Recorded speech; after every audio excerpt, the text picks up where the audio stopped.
Hey, Eagles on three. 1, 2, 3, Eagles!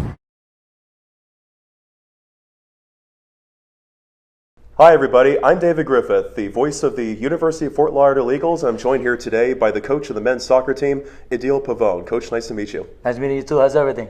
I'm good. We're blessed to be here. So let me just start out by asking about you, because you've been involved in soccer for quite a bit, including being an assistant coach for the Honduras junior team. Yes, sir. How's that story go? It is a wonderful experience because it helps you to, first of all, it helps you to help your country, and it also helps you to help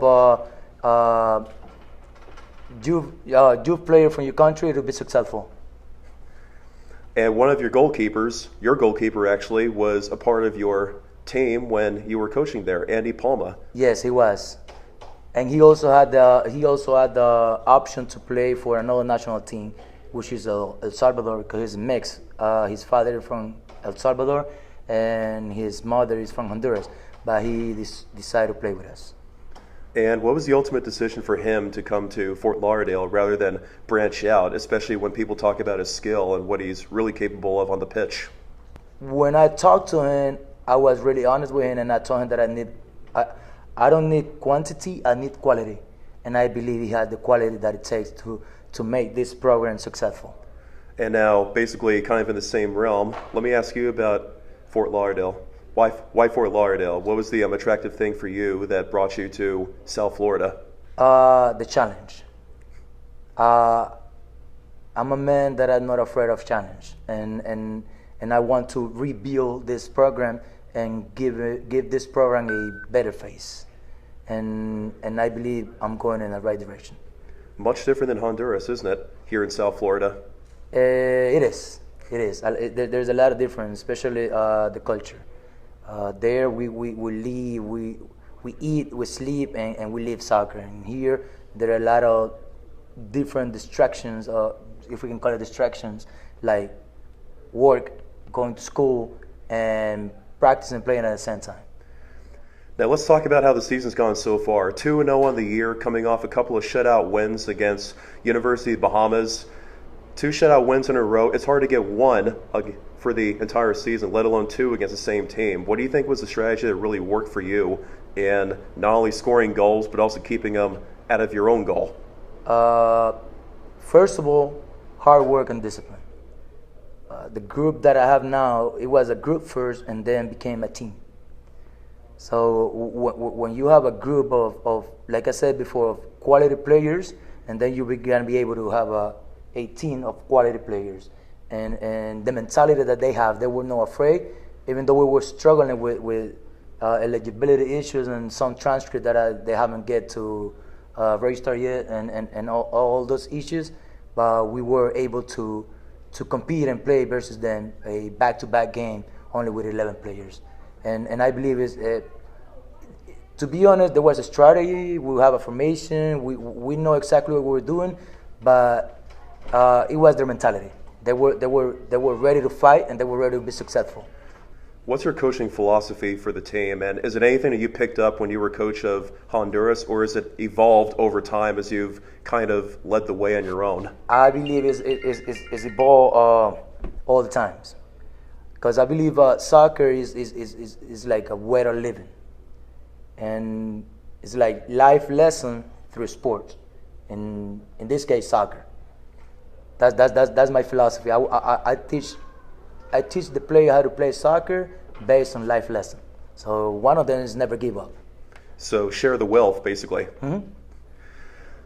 Now coming up on Friday, you travel to Daytona State, which is a really good junior college program. And is the game plan any different now than it was a couple weeks ago when you played University of the Bahamas, or is it still the same? The team has improved. Their conference is a little bit higher, and I believe that they're ready to play any team that is in front of them. It's not that the other team is better than us. It's like if we make them look better than us, and I don't think that it's gonna be an easy game for them.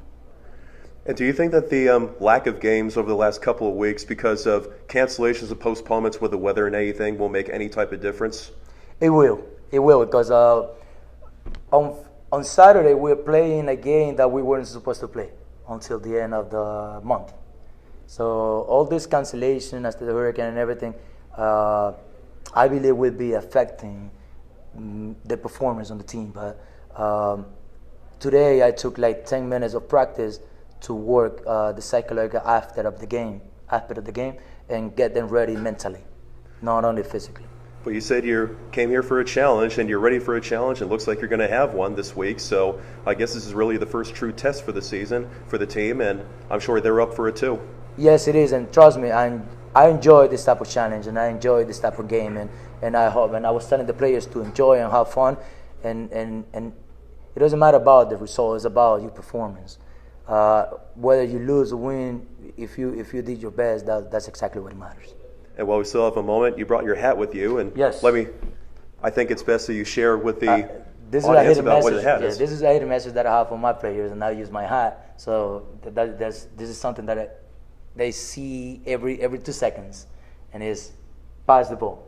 Pass the ball. Yes. And it's in light green too, or neon green, so there's absolutely no shadow of a doubt as to what it is or who's wearing it. Yes, because we play in a team sport, and if you just want the glory for you, it's gonna be really hard for you to be part of us.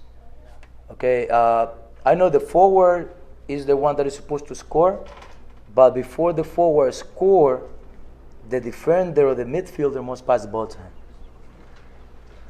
Any chance we can probably see that hat again in a maroon color like Fort Lauderdale's colors? Of course. Yeah, we will see, and don't be surprised if you even see jersey and shirts saying pass the ball, pass the ball. Well, hey, if we have merch being sold already, it's only a matter of time before we start a line of even more stuff with colorful phrases like that one, pass the ball. Pass the ball, yes. Coach Pavone, thank you very much for your time today. No, thank you. Thank you for your support, and thank you for the opportunity to be here with you guys. No problem. Idil Pavone, men's soccer coach of Fort Lauderdale, ladies and gentlemen. I'm David Griffith. Take care.